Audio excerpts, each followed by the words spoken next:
यादव का ये दांव बीजेपी के घाव पर करेगा नमक का काम। बीजेपी को हराने वाले सांसदों को अब किया जाएगा बड़े पैमाने पर सम्मानित। इधर अखिलेश यादव ने लिया फैसला तो उधर बीजेपी में मची खलबली। पश्चिमी यूपी में तो बीजेपी के नेताओं को आने लगा पसीना। सपा की इस चाल से बड़े नुकसान के संकेत। देखिए क्या है सपा चीफ की नई चाल और कैसे पार्टी की ताकत को बढ़ाने का कर रहे काम। अगर दांव सही रहा तो फिर बीजेपी की बोलती हो जाएगी बंद।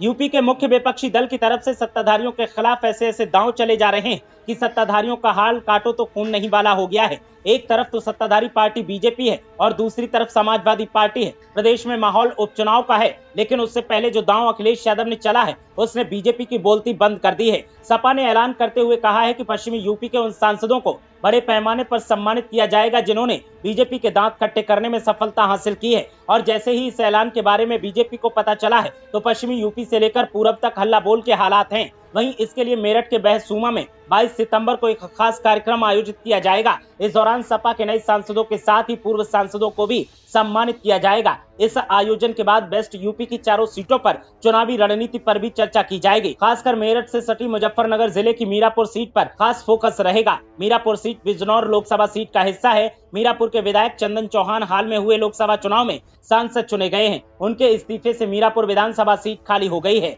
वहां उपचुनाव होना है। इस सीट पर सपा से कई दावेदार हैं। इस आयोजन में सपा के नेता जावेद आब्दी और राजकुमार भाटी पार्टी की तरफ से शामिल होंगे। मेरठ महानगर के जाकिर कॉलोनी में हाल ही में एक मकान गिर गया था। वहां 10 लोगों की मौत हो गई थी। 19 सितंबर को ही सपाइयों के डेलीगेशन ने मकान हादसे में मृतकों के परिजनों से मुलाकात कर 7 लाख रुपयों की आर्थिक मदद की है। अखिलेश यादव ने भी पीड़ितों से मोबाइल पर बात की थी। अब 22 सितंबर को सपा नेता पीड़ितों से मुलाकात भी कर सकते हैं और फिर से कोई बड़ा ऐलान उनके लिए किया जा सकता है। लेकिन उससे पहले सांसदों को सम्मानित करने का जो फैसला किया गया है उसने पश्चिमी यूपी में सियासी हलचल तेज कर दी है और बयानबाजी का दौर भी तेज हो गया है। बीजेपी का कहना है कि मीरापुर को जीतने के लिए सपा ऐसा कर रही है, लेकिन मीरापुर पहले भी एनडीए गठबंधन का हिस्सा थी और आगे भी रहेगी। हालांकि जब आरएलडी ने इस सीट को जीता था 2022 में, तब वो सपा के साथ गठबंधन का हिस्सा थी, लेकिन अब आरएलडी बीजेपी के साथ गठबंधन में शामिल है। ऐसे में मीरापुर में सियासी माहौल लगातार गर्माता जा रहा है। आरएलडी का दावा है कि उसका उम्मीदवार यहां पर उपचुनाव में उतरेगा और जीत भी हासिल करेगा,